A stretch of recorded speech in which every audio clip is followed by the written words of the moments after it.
Kung makikita mo sa video na pinapakita natin ngayon sa screen, no, ang China Coast Guard ay hinaharangan ang Philippine Coast Guard vessel na makadiretso patungo sa Ayungin Shoal.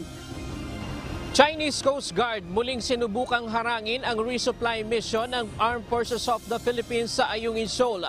Ayon sa Philippine Coast Guard,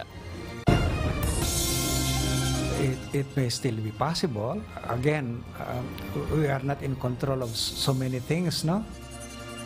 20 pesos na kada kilo ng bigas, posible pa ring mangyari ayon sa NEDA.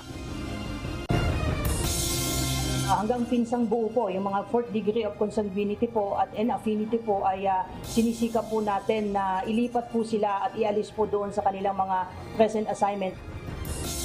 Mga pulis na may kamag-anak na tatakbo sa barangay at sangguniang kabataan election sa Oktubre, ililipat muna ng pwesto ayon sa Philippine National Police. Pagkakaroon ng mahihinang pagyanig sa Camarines Sur, posibleng indikasyon ng malakas na lindol ayon sa PHIVOLCS.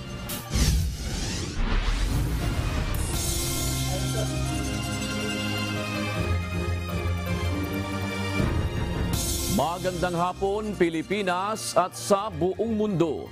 Una sa ating mga balita. Muling hinarang ng Chinese Coast Guard at Chinese Maritime Militia ang mga barko ng Philippine Coast Guard at supply vessels ng Armed Forces of the Philippines na naghatid ng supply sa Ayungin Shoal kahapon.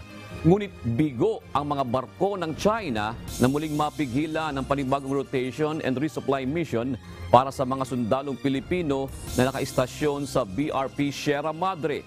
Pinasinungalingan naman ng tagapagsalita ng PCG ang sinabi ng Chinese Ambassador na pinayagan nilang makapasok sa Ayungin Shoal ang mga barko ng Pilipinas. Ito ang balita ni Ryan Lacanlale, live. Ryan, anong pangaharas ba ang ginawa ng mga barko ng China at paano nakalusot dyan ang mga barko ng Pilipinas? June, muli na namang nakaranas ng dangerous maneuver at hinarangan ng mga barko ng China itong ating mga barko na papunta sana doon sa Ayungin Shoal. Ayon sa tagapagsalita ng Philippine Coast Guard for the West Philippine Sea, team play itong ginawa nila para makalusot itong ating mga barko at matagumpay nga tayong nakapasok doon at nakapaghatid ng supply doon sa ating mga armed forces na nakahimpil doon. Isa rin sa factor kung bakit nakalusot tayo, June, ay dahil sa mga unang ginawa natin nung nakaraang water cannon incident sa publiko natin. Dahil doon, ayon sa tagapagsalita ng PCG, hindi na sila gumamit ngayon ng water cannon. At kukunti na lang din ang kanilang barko kumpara noong nakaraang water cannon incident na 6 na malalaking barko ng PCG ang humarang sa kanila. Ngayon, 4 na barko na lang ng PCG pero yung 2 doon, mas maliit daw doon sa mga barko natin, June. Kung makikita mo sa video na pinapakita natin ngayon sa screen, no, ang China Coast Guard ay hinaharangan ang Philippine Coast Guard vessel na makadiretso patungo sa Ayungin Shoal. At ito yung 2 pilada ng barko. And then sa malayo-layo pa, kung makalagpas tayo dito, haharangan ulit tayo ng pangatlo pa. 4 na barko ng Chinese Coast Guard at 4 na Chinese Maritime Militia ang sumalubong sa 2 barko ng Philippine Coast Guard at supply boat ng Armed Forces of the Philippines. May 2.5 nautical miles lamang ang layo sa Ayungin Shoal. Ayon kay Commodore J. Tariela, tagapagsalita ng Philippine Coast Guard for the West Philippine Sea, nasa bunganga na ng Ayungin ang mga barko ng Pilipinas nang muling tangkaing harangin at iharas ng mga Chinese vessel. Muling nagsagawa ng dangerous maneuvers ang mga ito para pigilang makapasok sa Ayungin ang mga barko ng Pilipinas. Nag-execute po sila ng different ways, no, for the Philippine Coast Guard vessel to be separated from the supply boats so that they can be able to prevent the supply boats from entering the shoal, no? At ito pong supply boats na to ang may dala ng supply ng ating mga sundalo. Gayunpaman, matagumpay na nakapasok ang resupply boat ng Pilipinas sa Ayungin Shoal. Ayon naman sa Armed Forces of the Philippines, maliit man ang tagumpay na ito para sa mga Pilipino, pero nagpapakita ito ng ating paninindigan na protektahan ang soberenya ng bansa.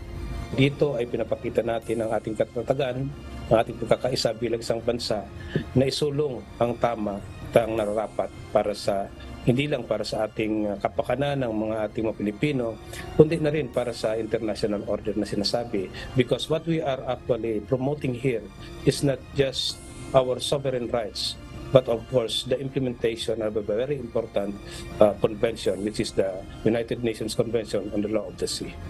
Samantala, ayon kay Chinese Ambassador to the Philippines Wang Zilian, wala umanong problema sa pagdadala ng humanitarian supply ng PCG at pinapayagan nila ito. Ang problema aniya ay ang pagpapadala umano ng construction materials doon. What I want to emphasize is that there has never been problem with the delivery of humanitarian supplies. Because there is a special arrangement for such. Sir, can you tell us what special arrangement is? And the problem was with the transportation of large scale of building materials. Mariin naman itong pinabulaanan ni Commodore Tariela. Unang-unaan niya, hindi kailangang humingi ng pahintulot ng mga barko ng Pilipinas sa China para makapasok sa Ayungin Shoal na nasa loob ng exclusive economic zone ng bansa. As what I mentioned a while ago, ang ating supply boats, ang Philippine Coast Guard vessels, ay tahasan pa rin hinarang ng mga China Coast Guard vessels at ng kanilang Chinese Maritime Militia. It's not true na pinayagan nila ito. At the same time, let me once again stress, there's no reason for us to ask permission from them. These waters falls within the exclusive economic zone of the Philippines. Dagdag pa ni Tariela, napakalayo ng ayungin sa China para kanilang desisyonan na payagan tayong pumasok sa naturang bahura. Hindi rin umano natin kailangang magpaliwanag sa kanila kung ano ang supply na dadalhin natin sa BRP Sierra Madre na nakaimpil doon.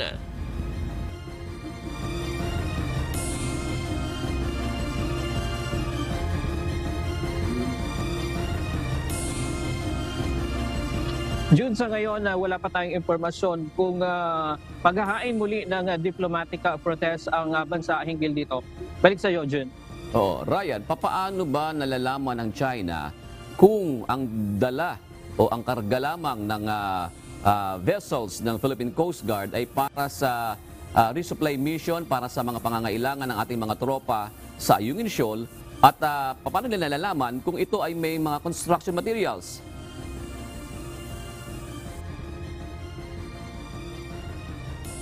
Jun, tinanong din yan kay Ambassador Wang Zilian kahapon nung ma-interview siya, pero hindi niya yan sinagot at ang sabi lang niya ay meron silang close monitoring doon sa mga katauhan nila doon sa Ayungin Shoal, doon sa mga Chinese Coast Guard na nando doon. Yun lamang ang kanyang binanggit patungkol dyan. Pero kung paano nila nalalaman kung merong materials na gagamitin sa pagsaayos doon sa ating barko doon, hindi natin alam kung paano nila natutuko yon, June. Yan bang barko na nakita sa screen ngayon ng Philippine Coast Guard, yan din ba yung barko na ginamit noong August 5 kung saan winater cannon yung ating mga vessel?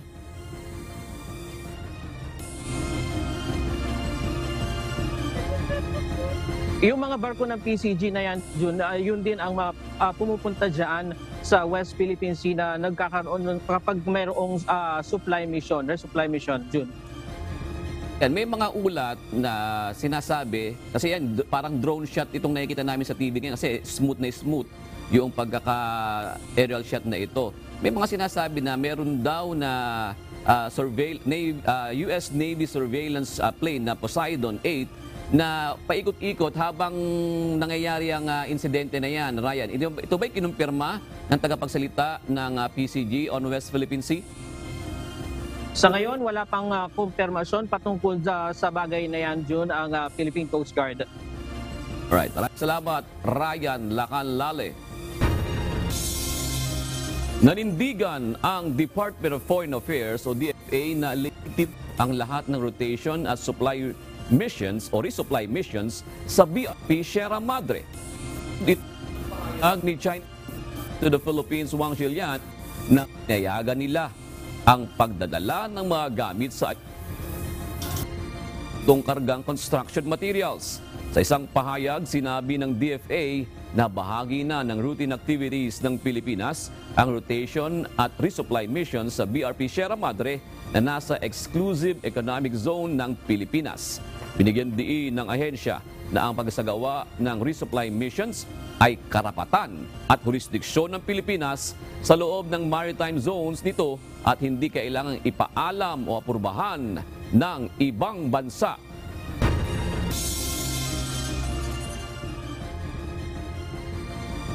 Hindi sagot ang pag-boycott sa mga kumpanya na pagmamay-ari ng Chinese government upang maresolba o matapatan ang patuloy na pambubuli ng China sa West Philippine Sea.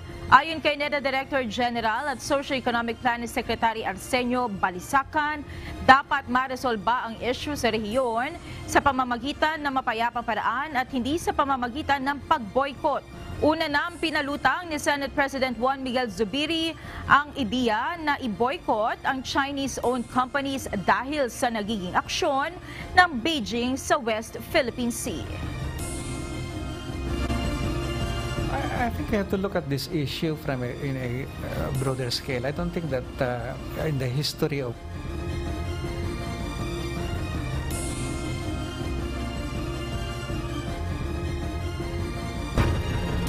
I think we have to look at this issue.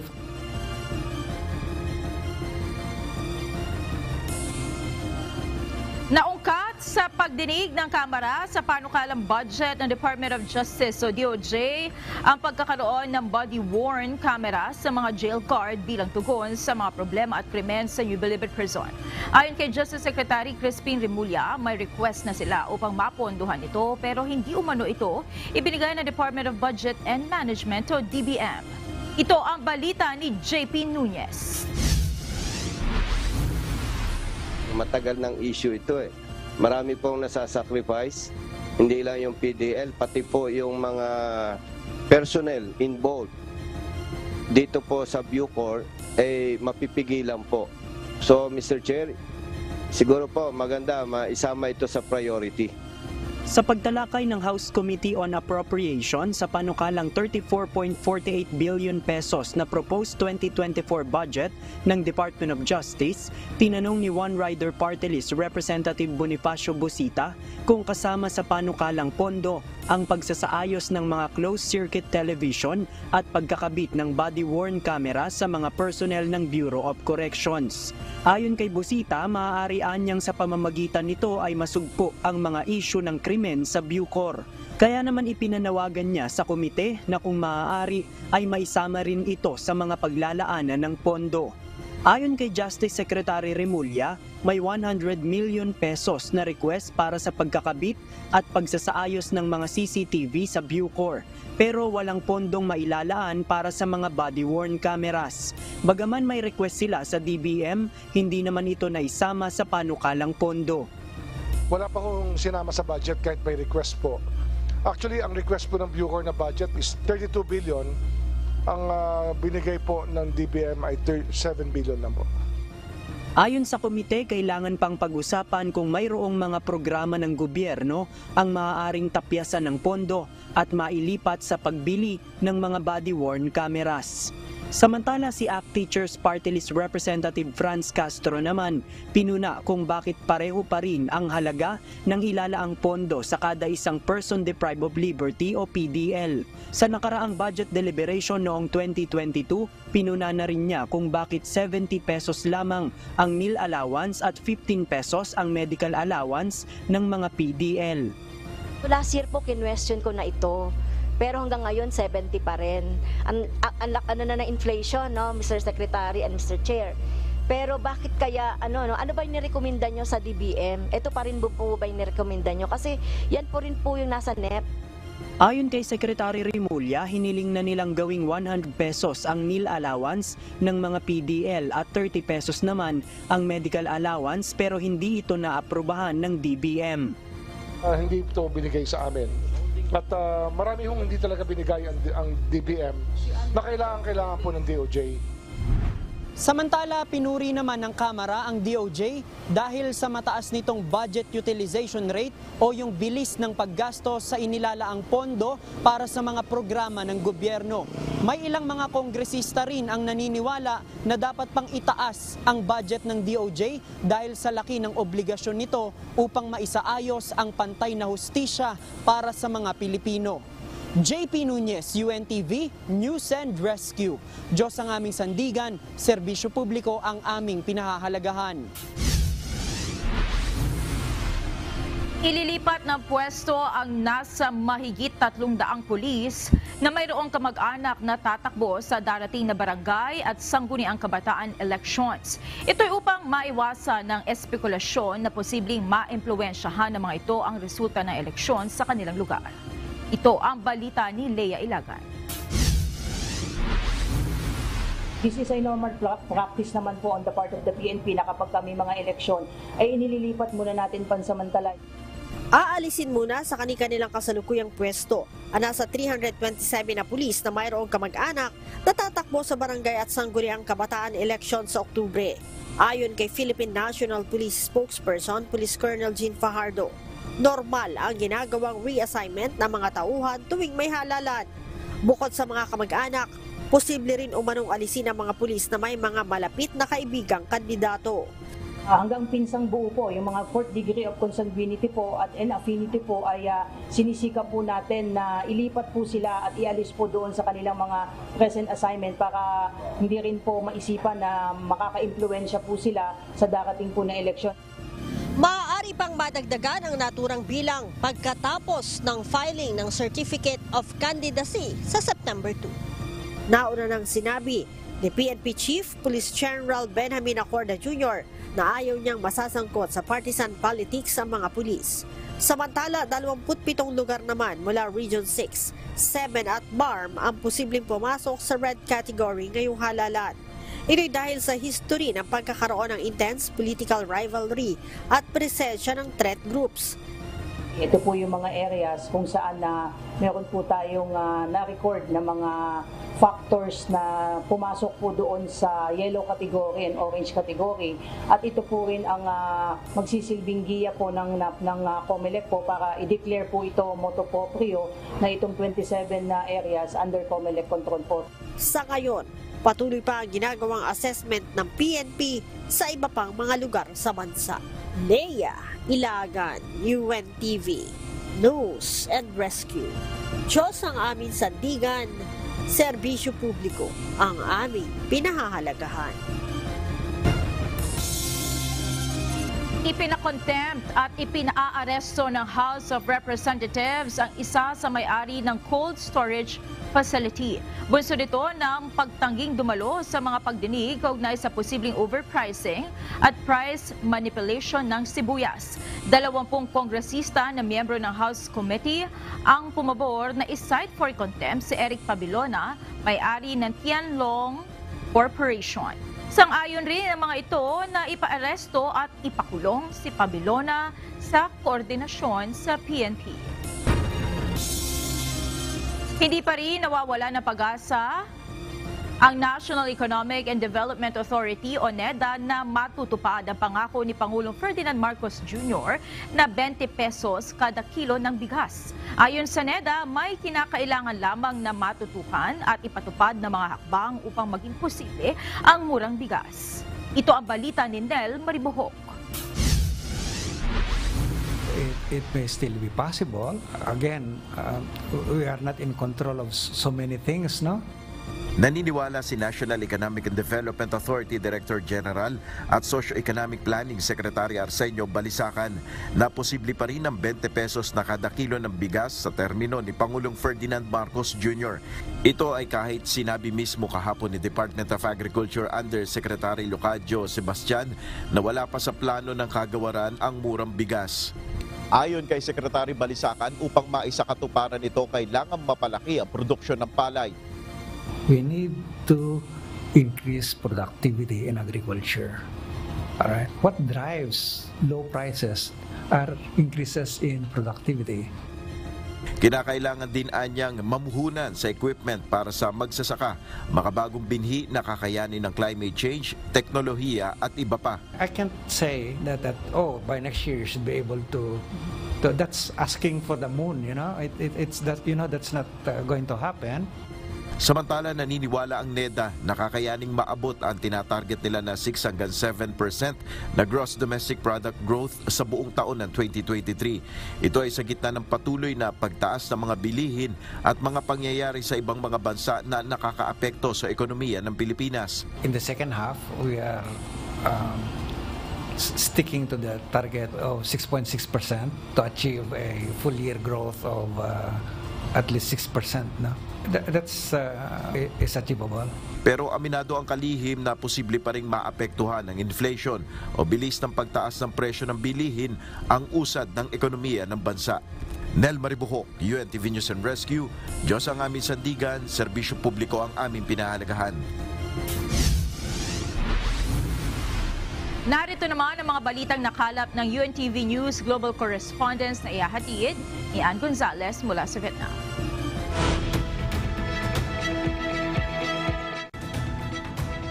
Ann, sa nalalabing bahagi ng 2023, ano ang economic forecast para sa Vietnam? Magandang araw, Monica. Medyo malaking hamon pa ang kinakaharap ng ekonomiya ng Vietnam sa mga nalalabing buwan ng 2023 bago nito maabot ang target na 6 to 6.5% GDP growth o yung Gross Domestic Product Target growth. Sa unang kalahati ng taon, nasa 3.72% pa lamang ang registered GDP ng bansa. Nangangahulugan ito na kailangang mag-average ng more than 8% growth para sa natitirang bahagi ng taon para maabot nito ang GDP target. Ayon naman sa isang eksperto mula sa International Monetary Fund o IMF, maaaring makabawi ang Vietnam at mas tumaas pa ang GDP growth nito kumpara sa tinataya ng IMF na 4.7 increase sa buong 2023. Kung epektibo nitong maipatutupad ang structural reforms na manghihikayat naman lumikha pa ng maraming trabaho at investments sa bansa. Monica. Sige, Ann, ibigay mo na ang mga balita sa iba't ibang bahagi ng daigdig. Isang emerging economies meeting na kinabibilangan ng 5 bansa ang dinaluhan ni Chinese President Xi Jinping sa South Africa. Dito, pinagmalaki ng Chinese President na nananatiling matatag at malakas ang ekonomiya ng bansa. Ito ang balita ni Rajan Bolivar. The Chinese economy has strong resilience, tremendous potential, and great vitality. The fundamentals sustaining China's long-term growth will remain unchanged. The giant ship of the Chinese economy will continue to cleave waves and sail ahead. China will remain an important opportunity for the world's development. Malakas, may potensyal at masigla. Ganito inilarawan ni Chinese President Xi Jinping ang ekonomiya ng China sa ginanap na business forum sa South Africa kahapon, August 22. Dumalo si President Xi sa isang summit ng Brazil, Russia, India, China at South Africa o BRICS Group para sa isang emerging economies meeting. Sabi pa ni President Xi sa kanyang hinandang talumpati na binasa ni Chinese Commerce Minister Wang Wentao, maraming economic advantages ang China, gaya na lang ng supersized market, full-fledged industrial system, at sagana at mataas na kalibre ng labor force. Naging mabagal ang muling pag-angat ng ekonomiya ng China dahil sa lumalalang property slump, mahinang consumer spending at pagbaksak ng credit growth. Kaya naman napilitan ng pamahalaan na maglabas ng policy stimulus. Nagsimula kahapon August 22 ang mga pagpupulong ng BRICS Group sa Johannesburg, South Africa na matatapos naman bukas August 24. Itinatag ang BRICS Group upang maging platform sa mga miyembro nito na may emerging economies upang hamunin ang world order na dinodominahan ng United States at mga Western allies nito. Rajan Bolivar, UNTV News and Rescue. Diyos ang aming sandigan, serbisyo publiko ang aming pinahahalagahan. Nilipat sa isang police hospital si former Thai Prime Minister Thaksin Shinawatra dahil sa pagtaas ng blood pressure sa unang araw ng detention. Ilang taong nasa exile ang 74-year-old na si Thaksin bago bumalik ng Thailand kahapon. Hindi pa malinaw ang kalagayan ng kalusugan nito, subalit batay sa isang Prisons Department official, nakaranas ito ng high blood pressure dahil hindi makatulog sa unang gabi sa kulungan. 8 taong pagkakabilanggo ang hatol ng korte kay Thaksin dahil sa pag-abuso sa kapangyarihan at conflicts of interest. Nasa 500 bata ang nasawi dahil sa kagutumang dulot ng gyera sa Sudan. Kabilang narito ang 2 dosenang sanggol sa isang government-run orphanage sa Khartoum, batay sa ulat ng aid group na Save the Children. Dagdag pa ng grupo, nasa 31,000 bata rin ang nawalan ng access sa treatment para sa malnutrisyon at iba pang kaugnay ng sakit. Tumindi rin ang krisis sa Sudan kasunod ng ilang buwang tensyon sa pagitan ng military at isang rival paramilitary force.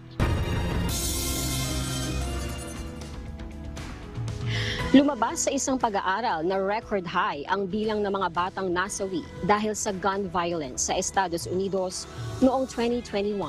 Mula 2020, ang gun violence ang unang dahilan ng pagkasawi ng mga bata sa Amerika. Ito ang balita ni Early Briones.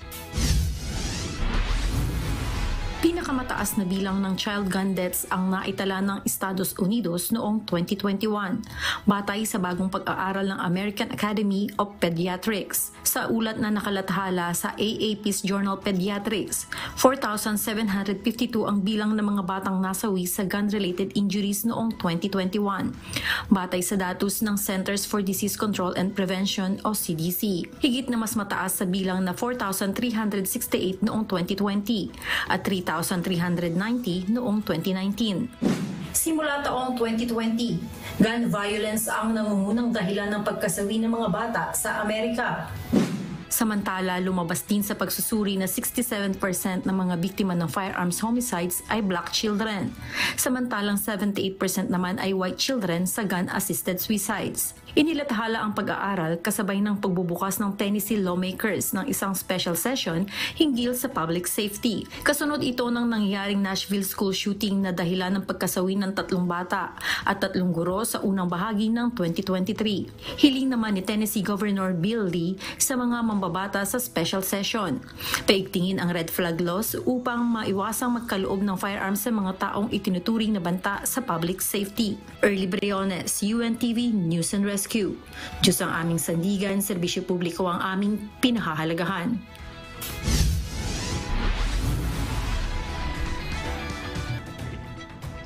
Isang rare at unique spotless giraffe ang ipinanganak sa Bright Zoo sa Tennessee, USA noong July 31.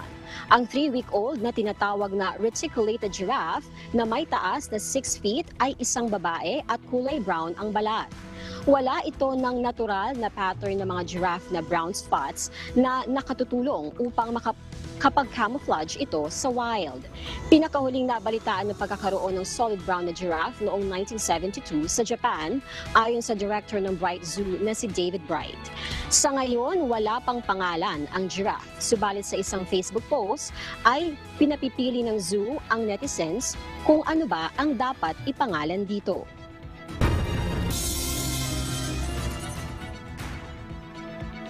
At yan ang mga balita mula sa iba't ibang panig ng mundo. Mula dito sa Vietnam, ako si Ann Gonzalez. Magandang gabi. Sinampahan ng reklamo sa Quezon City Prosecutor's Office ang 4 na miyembro ng bagong Alyansang Makabayan o Bayan dahil sa panununog ng effigy ni President Ferdinand Marcos Jr. nitong nakaraang State of the Nation Address o SONA. Kasong paglabag sa Republic Act 9003, ang Ecological Solid Waste Management Act of 2000 at Republic Act 8749 o ang Clean Air Act ang inihain sa mga respondent na sina Max Santiago at 3 John Does. Nauna nang sinabi ng Philippine National Police na bago pa man sumapit ang SONA ay nagpaalala na sila na ipagbabawal ng batas o ipinagbabawal ng batas ang panununog ng effigy dahil makakasama ito sa kalikasan. Sa isang pahayag, sinabi ni Bayan Secretary General Mong Palatino na isa lamang itong harassment suit at ginagamit lamang ng mga otoridad ang batas upang palitawin na isang krimen ang kalayaan sa pamamahayag ng saloobin. Nadaganan ng 10-wheeled closed van ang 4 na sasakyan sa Baguio City kaninang umaga. Ito ang balita ni Grace Flores. Biglang huminto yung truck na to, tapos napansin na namin na maatras siya. Kaya nung biglang sa napababa, biglang buluso na yung dating niya, tapos umakyat yung mga gulong niya dun sa sidewalk. Bigla siyang bumagsak, hindi kami agad nakalabas. Hindi na natuloy ang sanay pamamasyal ng pamilya ni Alex Bermudo matapos madaganan ng truck ang sinasakyan nilang kotse sa kabaan ng M. Rojas Road sa Baguio City kaninang alas 9 ng umaga. Ayon kay Alex, kasama niya sa sasakyan ang 9 na miyembro ng kanyang pamilya. Galing sila ng Pampanga at excited na sanang magbakasyon sa City of Pines nang mangyari ang insidente. Bali yung mga itinerary namin ngayong araw dito sa may botanical, tapos yung kasunod na kanto, yung Mines View. Yung dalawa na yon, yung unang pupuntahan namin. Pagkatapos namin dito, tutuloy na kami dun sa kung saan kami nakakuha ng tutuluyan. Problema din ni Alex ang sasakyan na kanilang ginamit sa pamamasyal dahil nirentahan lang nila ito. Sa ulat ng Baguio City Police Office, 3 ang nasugatan sa insidente na agad dinala sa ospital. Dito sa paakyat na kalsada na bahagi ng M. Rojas Road na bitin ang driver ng truck na may sakay na chicken dang. Hanggang sa umatras ito pababa at pagkatumba, nadaganan nito ang isang taxi at 2 pribadong sasakyan. Paakyat yung truck. Kaya lang nung nakarating na dito sa bandang dito, nung mag-brake siya, hindi daw kumapit yung brake ayon sa driver. Tapos umatras, dire-diretso pababa. Naatrasan niya yung isang FB. Bumaliktad siya pakaliwa. Nadaganan niya yung 3 sasakyan. Nahaharap sa reklamo ang driver ng truck. Grace Flores, UNTV News and Rescue, Diyos ang aming sandigan, serbisyo publiko ang aming pinahahalagahan. Inihayag ng Commission on Elections o COMELEC na hindi na kayang isabay pa sa barangay at sangguniang kabataan elections ang pagsasagawa ng special election sa Negros Oriental para sa nabakanteng pwesto ni dating Congressman Arnie Teves Jr. Target naman ng COMELEC na gawing automated ang idaraos na special election sa bansa. Ito ang balita ni Dante Amento, live. Dante, ano ba ang nakakahadlang kaya hindi pwedeng isabay sa BSKE yung special election sa Negros Oriental? Yes, June, batay sa pahayag nga ng Commission on Elections, pangunahin dyan, June, yung panahon, no? Dahil kapos na ang gagawing paghahanda ng Commission on Elections kasi halos o mahigit 2 buwan na lamang, June, yung nalalapit na barangay at sangguniang kabataan elections na kailangan namang pagtuunan ng pansin ngayon ng COMELEC. Hinihintay pa ng Commission on Elections o COMELEC ang ilang dokumento mula sa House of Representatives hinggil sa inaasahang pagsasagawa ng special election sa 2 distrito ng Negros Oriental. Ito ay para sa nabakanting pwesto dahil sa pagpapatalsik ng mababang kapulungan ng Kongreso kay dating Congressman Arnolfo Teves Jr. Kabilang sa dokumentong ito ay ang declaration ng vacancy at ang House Resolution number 1212 na nag-uutos sa komisyon para sa pagsasagawa ng special election. Ngunit ayon kay COMELEC spokesperson Director John Rex Laudianco, hindi na nila kayang isabay ang special elections sa barangay at sangguniang kabataan elections o BSKE na gagawin naman sa Oktubre at 30 nitong taon. Bukod sa kulang sa panahon, kulang din o kailangan din ito ng sapat na pondo na batay sa pagtayan ng COMELEC ay abot ng 30 hanggang 40 million pesos. Paliwanag ni Laudianco, maraming paghahanda na gagawin, kabilang na rito ang pag-iimprenta ng mga gagamiting balota. Batay sa datos ng COMELEC, mahigit 301,000 yung mga rehistradong botante o regular voters doon at 104,468 naman para sa sangguniang kabataan. Ang katuwang po nito, syempre po yung paglalaan po ng sapat na pondo para po magawa natin ng special elections po. At ang sabi nga po ni Chairman Garcia, kung matutuloy po ng formal na kahilingan ng House of Representatives, nakikinig po kami na kung pwede wag po isabay sa October, kundi gawin po natin ito sa December para po makapag-concentrate tayo itong October sa barangay and SK elections. Samantala, June, kung sakaling matutuloy ang special election, ang plano ngayon ng komisyon o COMELEC na gawin ring automated ang halalan. Magagamit pa rin naman anya yung kanilang lumang vote counting machines o VCMs tulad ng kanilang ginawa sa ikapitong distrito ng Cavite. Tingin po namin din, mas magiging epektibo kung iwalay po natin gagawin ito at kapareho po ng isinagawa natin doon sa Cavite. Kung sa Cavite po, pareho rin po yan, legislative district din, ay nag-automated elections tayo, mukhang mas nararapat din po na papareho rin gano'n ang gawin natin.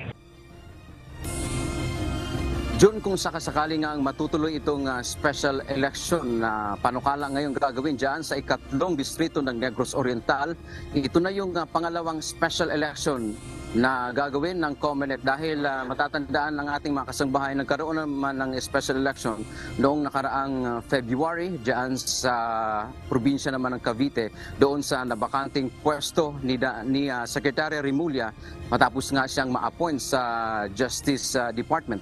At sa ngayon, ang pinakamalapit na namang pinaghahandaan ng COMELEC ay ang paghahain ng Certificates of Candidacy o COCs ng ating mga kababayan na nakatakda namang maghahain ng kanilang kandidatura. Magsisimula ito June sa 28 nitong buwan na tatagal naman ng September 2. Ibig sabihin, tatagal lamang ng 6 na araw ang paghahain ng kandidatura ng ating mga kababayan na tatakbo sa barangay at SK elections. Yan ang ating balita mula sa Maynila. Balik si June.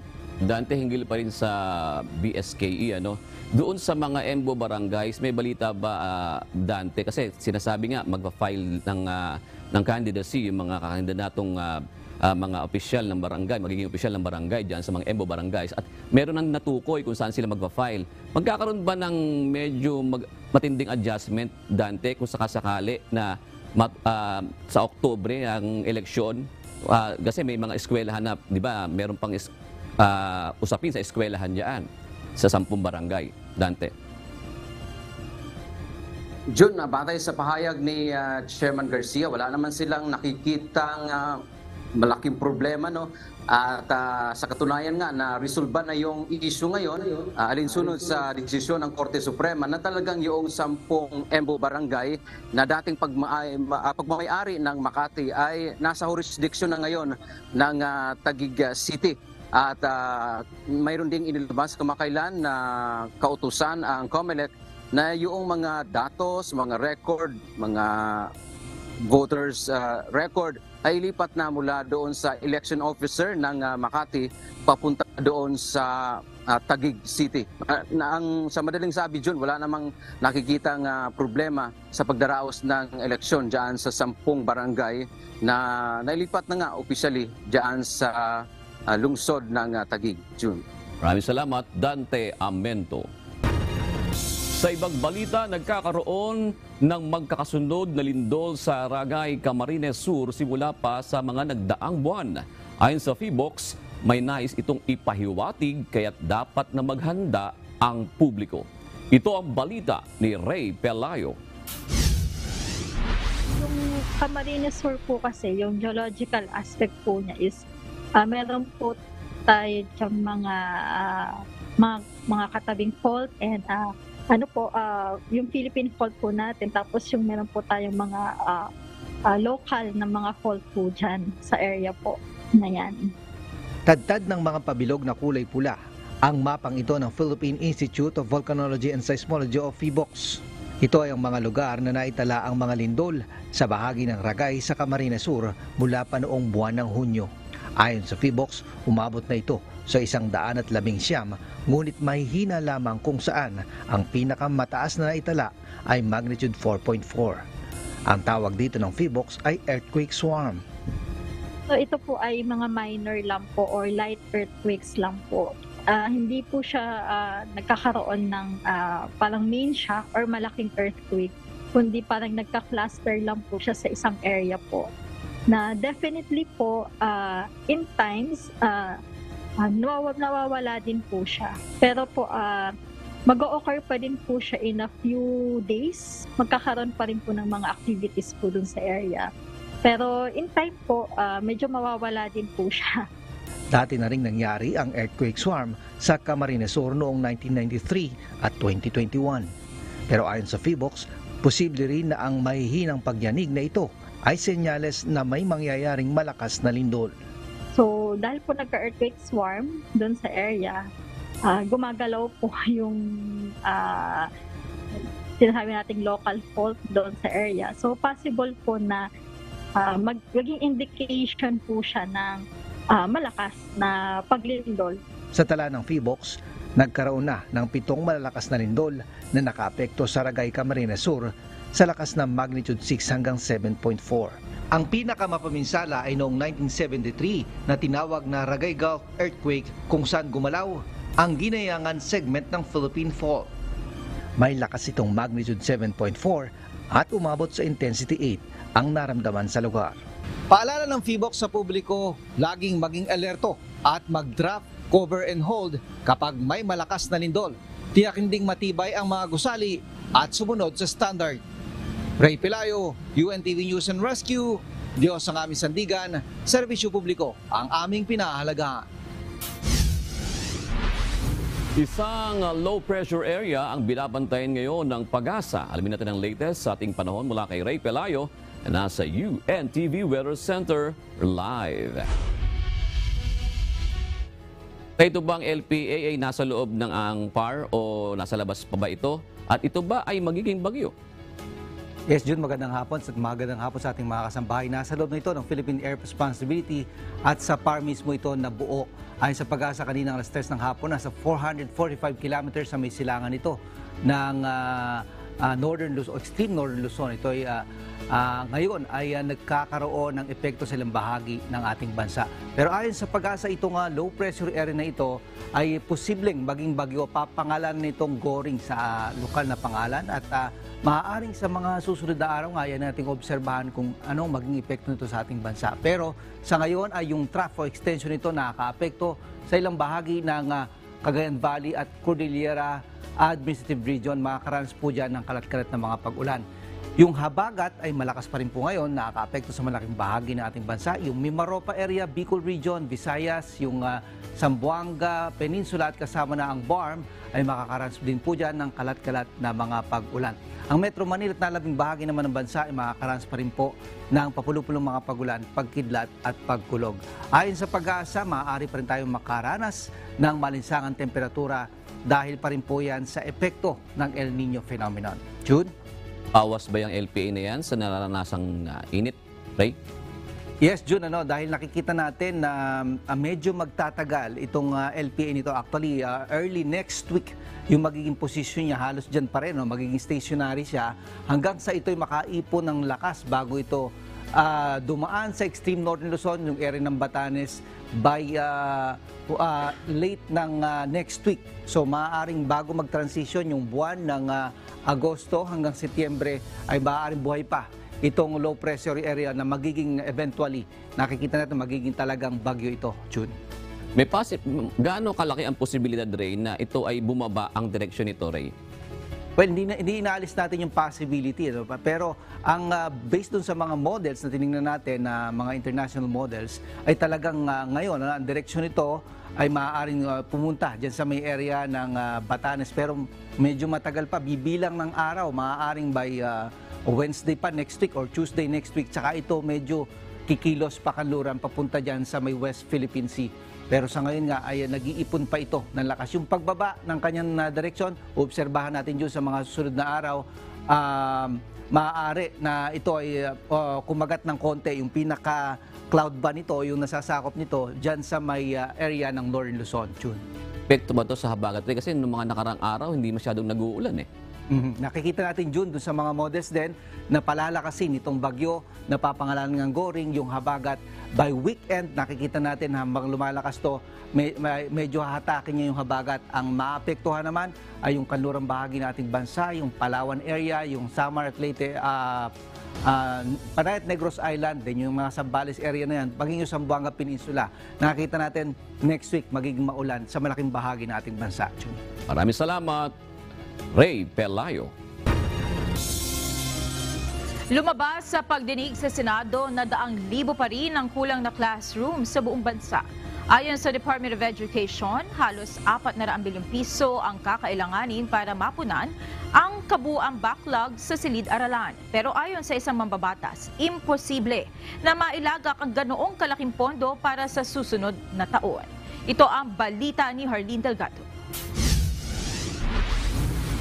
We are looking forward na masolusyonan talaga yung mga pangangailangan sa ating bilang ng teacher para maging ideal, as well as the class ratio, so that we'll be able to really deliver the quality education that our pag-asa ng bayan needs. Aabot sa 159,000 ang kabuoang kulang na silid-aralan sa buong bansa. Sa pagdinig ng Senate Committee on Basic Education, kaugnay ng kahandaan sa pagbubukas ng klase sa August 29, sinabi ni DepEd Assistant Secretary Francis Bringas na kasama na rito ang nasa 440 classrooms na kailangang ayusin matapos mapinsala ng mga kalamidad. Batay sa datos ni Senate Committee on Basic Education Chairperson Sherwin Gatchalian, sa DepEd schools na may congested classrooms, 32% sa kinder to grade 6 ang lagpas sa ideal na classroom to student ratio. 41% ang congested sa junior high school at 50% sa senior high school. Para mapunan ang 100,000 classroom backlog, tinatayang aabot sa 397 billion pesos ang kabuoang budget na kakailanganin. Ngunit punto ng mga senador, kulang na kulang ang pondo ng DepEd para rito. Paliwanag ng DepEd, nasa 10 bilyong piso lamang ang pondo para sa pagpapatayo ng classrooms ngayong taon, na kasya lamang para sa mahigit 7,000 classrooms. At 10 bilyong piso lamang din ang ipinapanukalang budget para sa pagtatayo ng classrooms para sa susunod na taon. Bilang pansamantalang tugon, pinagtutuunan anya ngayon ng pansin ng DepEd ang mga congested classrooms sa Metro Manila at iba pang highly urbanized cities na kasalukuyang nagpapatupad ng 3 shifts ng klase. We are looking at the disadvantage of having 3 shifts. That is why we are also prioritizing these particular schools so that we can go down as low as 2 shifts only for this particular school, so as not to compromise or to sacrifice the instructional time or the time of the learners inside the classrooms. Iminumungkahi naman ni Senator Gatchalian na pag-aralan ang voucher system para ma-decongest ang mga pampublikong paaralan sa bansa. I'll tell you upfront, now, the 400 billion is impossible to allocate. But maybe we can allocate a few more for voucher system to decongest some. Some of the schools that are experiencing 60 students to classroom, even I heard even more. Ayon naman sa Coordinating Council of Private Educational Associations o COCOPEA, nakahanda ang mga pribadong paaralan na tumulong para mabawasan ang congestion sa public schools sa bansa. We have the facilities. We can absorb the excess students. Perhaps one way of doing that as well is to provide more subsidies for our students and teachers. Hindi lang mga silid-aralan ang kulang sa bansa, kundi pati mga guro. Aminado ang DepEd na hindi sapat ang 10,000 guro na hinahire kada taon para mapunan ang kabuoang kakulangan ng mga guro sa bansa. Binibigyang prioridad anya sa ngayon ang alokasyon ng bagong teaching positions sa mga paaralan na kulang ang mga guro. Ayon sa DepEd, nagsasagawa rin sila ng analysis para sa redeployment dahil may mga eskwelahan na sobra-sobra umano ang guro. Most of the schools with shortages are actually those schools that are not found within the centers of the municipality, and sometimes it's very difficult for teachers to be assigned in areas where it's very difficult to reach. Ang grupong Teachers Dignity Coalition nanawagan sa DepEd na hindi lamang ang kapakanan ng mga estudyante ang mabigyang pansin, kundi maging ang pangangailangan ng mga guro. Hindi maiiwasan talaga na hindi rin maibigay ng ating pamahalaan yung mga pangangailangan like mga repainting, basic dati pang issue no, ng mga pangangailangan ng mga guro. Gumagastos sila ng sarili nilang pera to think na ang kanilang sweldo ay napakaliit lamang. Harleen Delgado, UNTV News and Rescue. Diyos ang aming sandigan, serbisyo publiko ang aming pinahahalagahan. Makararanas ng ginhawa ang mga mag-aaral sa isang paaralan sa San Fernando, La Union dahil sa itinatayong classrooms ng mga sundalo sa pangunguna ng Estados Unidos. Bahagi ito ng taunang Humanitarian Assistance and Disaster Response o HADR exercises ni Pacific Partnership na pinangunahan ng US. Ito ang balita ni Alan Manansala. We want to meet the needs of the city. We want to make sure that we're able to provide what you're looking for. Bilang bahagi ng Pacific Partnership 2023 na binuksan kahapon, 2 room collapse ang itinatayo ng 548 Engineer Construction Battalion, 51st Engineer Brigade, Philippine Army at US Naval Mobile Construction Battalion 3 sa Tangkigan Elementary School sa Barangay Tangkigan sa San Fernando, La Union. Kung dati may 7 classroom lamang para sa 160 estudyante ang Tangkigan, sa tulong ng PP23, madadagdagan ng 2 rooms ang kanilang eskwelahan. Malaking bagay para sa pamunuan ng paaralan ang kaloob na ito ng US-led mission. Ang pupunta dyan na grade level ay ang grade 5 and grade 6 po. Mga average po ng 30 pupils per grade level. Sila po kasi yung classroom po talaga nila talagang masasabi natin na condemnable na po talaga siya. So malaking tulong talaga ito, sir, para sa atin po dito sa mga mag-aaral natin.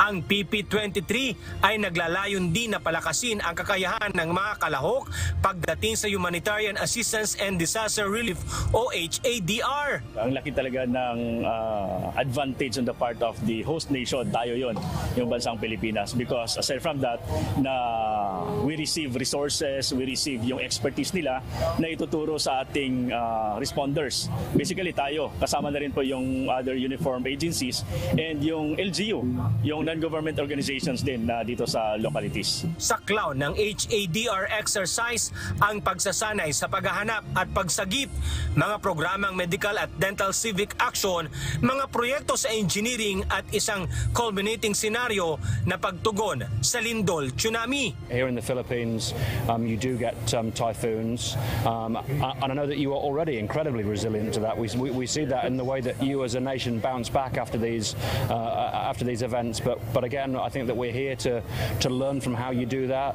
and to hopefully share some knowledge and to set us up so that when these things do come to pass, we're prepared to respond together in partnership.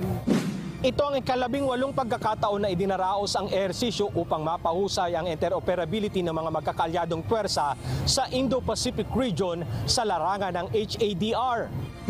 Binigyang diin naman ni Armed Forces of the Philippines Chief of Staff General Romeo S. Browner Jr. na ang layunin ng HADR exercise ay para mapabuti ang kakayahan sa pagtugon sa kalamidad at bumuo ng mas ligtas at matibay na komunidad. Samantala, bukod sa Tangkigan Elementary School, magkakaroon din ng reconstruction of classroom sa Dalangayan Schoolhouse, Santiago at Katbangin. Alan Manansala, UNTV News and Rescue. Diyos ang aming sandigan, serbisyo publiko ang aming pinahahalagahan. Nangangamba ang mga guro sa Benigno Ninoy S. Aquino High School sa mga learning materials na kailang gagamitin sa darating na pasukan. Lalo't unti-unti nang kinukuha ang mga gamit sa paaralan na pag-aari ng Makati City. Ito ang balita ni Gladys Tuabi. So ngayon, nasaan yung laptop namin? Anong gagamitin ng mga teacher? Kaya mo bang mapalitan yan na magsisimula na ang klase? Ngayong unti-unti nang kinukuha ang mga gamit ng Benigno Ninoy S. Aquino High School na pag-aari ng Makati City. Hindi maalis kay Rainiel Viala, science teacher na mag-alala lalo't sa darating na pasukan. Aniya, kinukondisyon na silang mga guro na ang kanilang mga gamit gaya ng laptops na malaking bagay sa kanilang pagtuturo ay babawiin na at wala pa silang kasiguraduhan kung kailan dadating ang mga gamit na ipapalit ng Taguig City. I think ayon, babalik kami sa manual kasi as a teacher, hindi pwedeng mahinto yung serbisyo namin para sa mga bata. So, since ang teacher naman sa Pilipinas, including us, kaya namin mag-adapt pero how long? Hanggang kailan kami maghihintay? So ngayon, dahil wala pa kaming mga gagamiting laptops, mag-a-adjust muna kami. Siguro, balik tayo, nating bits na traditional naman. Aniya lahat umano ng gamit ng Benigno Ninoy S. High School ay bigay ng lokal na pamahalaan ng Makati. Kaya't posibleng maapektuhan ang kanilang pagtuturo kung mababawasan ang kanilang instruction materials at hindi agad mapapalitan. Dagdag ni Rainiel, marami silang incentives at allowances bilang mga guro mula sa Makati. Kaya't umaasa ito na makatatanggap sila ng parehong benepisyo mula sa Taguig. Ang mga magulang hindi rin mapigilang mag-alala, lalo na sa usaping budgeting. Dahil sanay na umano silang libre lahat mula school uniforms at iba pang gamit pang eskwela para sa kanilang mga anak. So dahil ia-adapt pa lang naman kami ni Taguig, so sila po medyo nangangapapa sa mga pangangailangan ng mga estudyante natin. Kaibahan po dito sa Makati ay lahat po ng bata dito ay talagang scholar, no? Pati baon, sinasagot po yan ng city government. Nawa po yung Taguig ay kung hindi po mambat na yan, yung kalidad iangat po para nang sa ganun po yung mga magulang, yung mga alalahanin po nila ay mabawasan. Samantala, ang grade 12 student na si Rafael Matthew Carpeño, umaasang mapapalitan agad ang mga school equipment na kinuha at pupunin pa. Dahil para sa kanya, mahalaga na mayroong hands-on experience ang mga estudyante, lalo na sila na nakatuon sa science. Parang nakakalungkot po na yung experiences ko, na na-experience ko ng grade 11 is parang mauudlot. Kasi nga po, mababawasan po ng materials. And it also may decrease the quality of the learning that we will receive.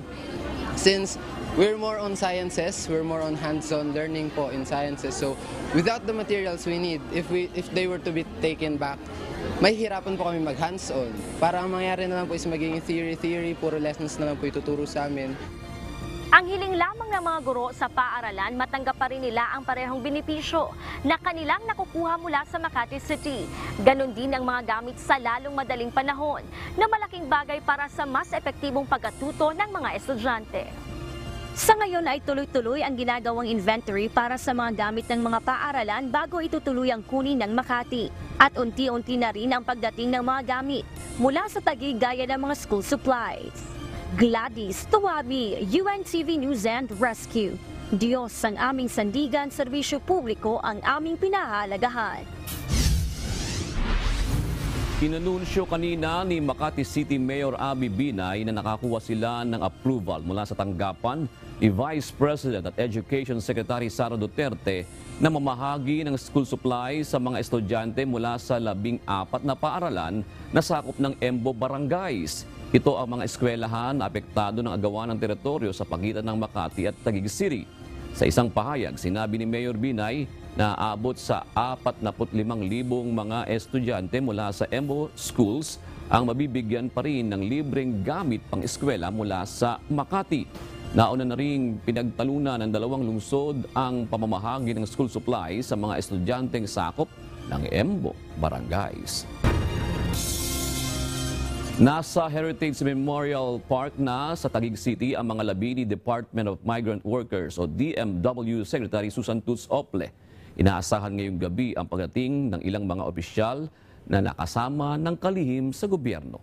Mula sa Taguig City, ito ang balita ni Bernadette Tiroy, live. Bernadette, may mga nakita ka na bang opisyal o personality na dumating na dyan? June, nakita natin kanina ang pagdating ni dating Pangulo at ngayon Deputy Speaker Gloria Macapagal Arroyo na papasok dito sa chapel. May impormasyon din tayo na darating ngayong gabi si Pangulong Ferdinand Marcos Jr. Alas 2 kaninang hapon nang dumating dito sa Chapel 1 ng Heritage Memorial Park sa Taguig City ang mga labi ni DMW Secretary Susan Toots Ople. Ngayong alas 6 naman ng gabi ay binuksan na sa publiko ang burol para sa mga nais magbigay pugay at pasasalamat sa yumaong kalihim. Pakiusap naman ng pamilya ni Secretary Ople na sa halip na magbigay ng mga bulaklak ay maigil na lamang kung mag-donate sa Blas F. Ople Policy Center and Training Institute Incorporation. Sa ganitong paraan niya ay may pagpapatuloy pa rin ang advokasya ng kalihim na mapaigting ang karapatan at kapakanan ng migrant Filipino abroad. Maaari namang ideposito ang mga donasyon sa Metrobank account ng Blas F. Ople Policy Center and Training Institute Incorporation na makikita sa inyong TV screens. June, bukas naman ay magsasagawa ng Joint Night of Tributes and Necrological Service ang Department of Migrant Workers, Overseas Workers Welfare Association o OWA, at Department of Labor and Employment o DOLE dito rin sa Heritage Memorial Park sa Taguig City na magsisimula ng alas 6 ng gabi.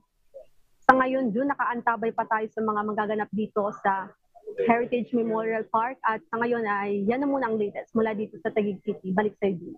Oo, Bernadette, magandang yung narinig natin na yan. Yung bang pagbibigay ng donation kung saan ilalagak yun, ito ba ay habilin ni Secretary Ople o ito'y pasya na ng kanyang mga pamilya o ng kanyang pamilya at mga mahal sa buhay? June, sa opisyal na pahayag ng DMW, ito ay pasya ng mga kaanak ng yumao ng kalihim. Yun ang kanilang gusto na imbis nga na magbigay ng bulaklak ay mas maigi na lamang na i-donate at ang makikinabang din naman dito ay ang ating mga kababayan na nasa Philippines, abroad, nasa abroad. Balik sa iyo. Maraming salamat, Bernadette Tinoy.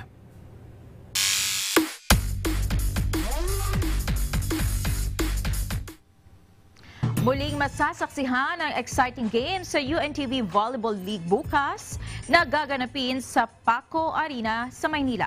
Magtutuos sa first game ang DFA emissaries at Judiciary Justice Servers alauna ng hapon. Susundan ito ng bakbakan ng Senate Lady Defenders at Ombudsman Graft Busters alas 3 ng hapon. At ang sagupaan ng PNP Lady Patrollers at AFP Lady Gunners naman ang main game alas 5 ng hapon. May tig-isang panalo na ang AFP, PNP at Ombudsman sa ngayon. Mapapanood pa rin ng live sa YouTube channel ng UNTV News and Rescue ang triple header games ng UVL. Kagad sumabak sa pag-iensayo sa Araneta Coliseum ang national basketball team ng bansang Italy pagdating sa Pilipinas. Kasama sa kanilang makakabangga ang Team Philippines na excited na silang makalaban. Samantala, inilabas na rin ang final lineup ng Gilas, Pilipinas. Ito ang balita ni Rina Villamor Camara.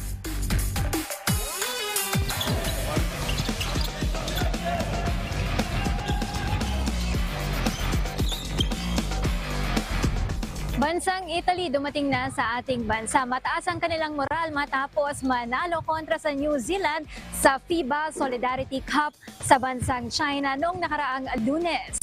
Kanila ngang makakatunggali ang mga bansang Angola, Dominican Republic at ang ating Gilas, Pilipinas sa pagsisimula ng 2023 FIBA World Cup sa darating na Biyernes.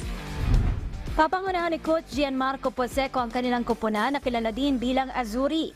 Sa kanilang ensayo sa Smart Araneta Coliseum, nagkaroon sila ng mga scrimmages at inayos ang kanilang shooting para mas maging consistent sa kanilang mga laro. Halos 2 oras nagtagal ang kanilang ensayo na gagawin nila araw-araw hanggang magsimula ang laro sa darating na Biyernes. Sinabi ng kanilang head coach na aming nakausap na 2 sa kanilang manlalaro ang hindi kasama sa bansa, sina Darius Thompson at si NBAer Danilo Gallinari dahil sa kanyang natamong ACL injury kamakailan. Subalit masayang balita naman ang presensya ni Utah Jazz forward Simon Fontecchio na sasali para sa mga Italiano, pati na rin si EuroLeague superstar Nicolo Melli. Ang kanilang team captain na si Luigi Datome nagpahayag ng kanyang naasahan mula sa koponan. We can expect a team very hungry, humble, but willing to play good basketball with enthusiasm, togetherness, and willing to have fun for sure. Si Simon Fontecchio excited na magbakaharap si Jordan Clarkson na kanyang teammate sa Utah Jazz. It's gonna be fun. I love JC. He's a great guy. I know here he's like a legend, a rock star. So I can't wait to see him on the court. I can't wait to see how the people is gonna cheer for him. I know Philippines are very huge fan of him. Si Coach Poseco na fan ni Senator Manny Pacquiao excited na rin sa mga laro. We won last 7 games, so of course my players are in shape and they build a really good chemistry. They fight whenever they have to fight, they love to stay together. They love each other. They love my staff. They are amazing. So we show to our country that that everybody can dream, to achieve something good. But then everybody knows in sports, especially right now in basketball, that in the World Championship, that there are many teams that get really good roster, and so everything can happen. Nanalo ang Italy sa 7 friendly games bago pa man ang World Cup na ginanap sa China noong Lunes, kung saan nakaharap nila mga bansang Turkey, China, Serbia, Greece, Puerto Rico, Brazil at New Zealand. Haharapin ng mga Italyano ang Angola sa opening day sa August 25 sa Philippine Arena. Nasusundan ang laban kontra Dominican Republic sa August 27 at tatapusin ang kanilang group phase sa paghaharap nila ng Gilas Pilipinas sa August 29. Samantala, kalalabas lang din ang 12-man roster ng Gilas Pilipinas kung saan kabilang dito sina Jordan Clarkson, Kai Soto, Dwight Ramos, Junmar Fajardo, Scotty Thompson, AJ Edu, Japet Aguilar, Jamie Malonzo, Kiefer Ravenna, Renz Abando, Roger Pogoy at CJ Perez. Rina Villamor Camera, UNTV News and Rescue. Diyos ang aming sandigan, serbisyo publiko ang aming pinahahalagahan.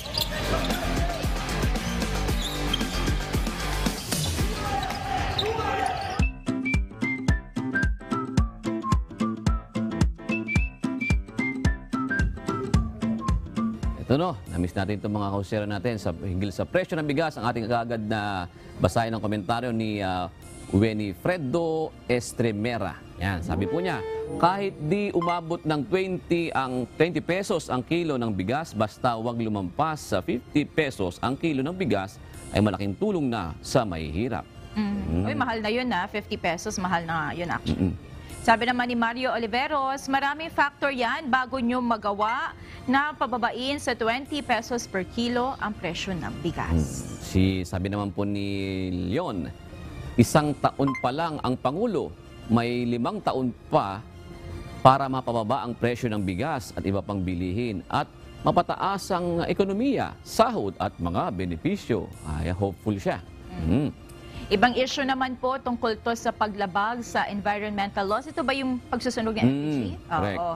Sabi ni Nef Pangilinan, maraming mabuting paraan para ipahayag ng bawat isa ang saloobin or hinaing laban sa gobyerno. Ayan, nakita natin kasi medyo malaki-laki yung LPG. Monica, babatiin ko lang yung nakilala ko dun sa UNTV Volleyball League nung Sunday. Oh. Kasi ang ganda ng laro nung Sunday. Sino ba naglaro nung Sunday? Yung 6 na teams. Okay. 6 na teams lahat naglaro sila. Yung PNP nanalo, yung AFP, tsaka yung Ombudsman. Okay. So, meron ako mga nakilala katulad ni Nanay Flor Santolaha. Ayan, happy watching po. Tsaka si Tats Carino. Talaga nagsisigawan doon. Ang ganda ng laro talaga. Oo. Mas marami bang fans na babae kapag volleyball? Oo, parang tingin ko nga. Pagka, mas maraming babae. Kaya maingay.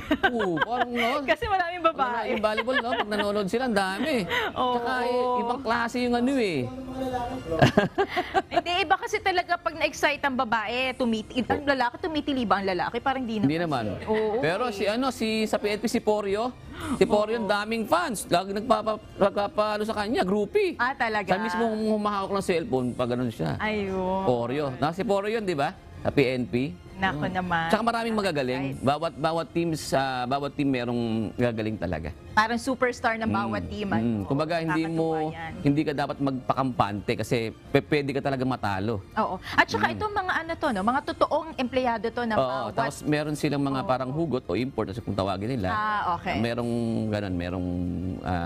parang ang inaalaw. Okay, pero limited lang. Limited lang, Oo, dapat merong certain number of employees pa rin na naglalaro sa loob ng court. Ako, exciting yan, tsaka good luck sa mga, hopefully, in the coming years, mas marami pang madagdag na mga teams. Paborito ni camera natin si Paeng, si Pepito, tsaka si Cruz. Galing daw humataw eh. Kaya pala. Yan. Abangan natin more Ay, games. Isa-shoutout na pala natin ang ating mga kausi. Na-shoutout na ba natin? Hindi pa, oo. Ito po sila, ang ating mga kausing hindi nagsasawa. Si Mario Magallanes Sr., si Mercy Ojerio, at si Alexander Monte. Thank you din po kay Vimar Designs, Brads Hacint at Jessie Alvento. Marami po salamat sa pagtutok at Narito naman ang salita ng Diyos na ating sandigan mula sa aklat ng Santiago 4 at 6 na nagsasabi, ngunit siya ay nagbibigay ng lalong biyaya. Kaya't sinasabi ng kasulatan, ang Diyos ay sumasalangsang sa mga palalo, datapwat nagbibigay ng biyaya sa mga mapagpakumbaba. At yan ang naging kabuuan ng ating balitaan ngayong gabi. Aming inilahad ng buong katapatan kung paano namin nasaksihan. Kayo'y makapagtitiwala na ang aming nakita at narinig ang aming ibinabalita. At dito po sa UNTV, Diyos ang aming sandigan, serbisyo publiko ang aming pinahahalagahan. Gandang gabi po.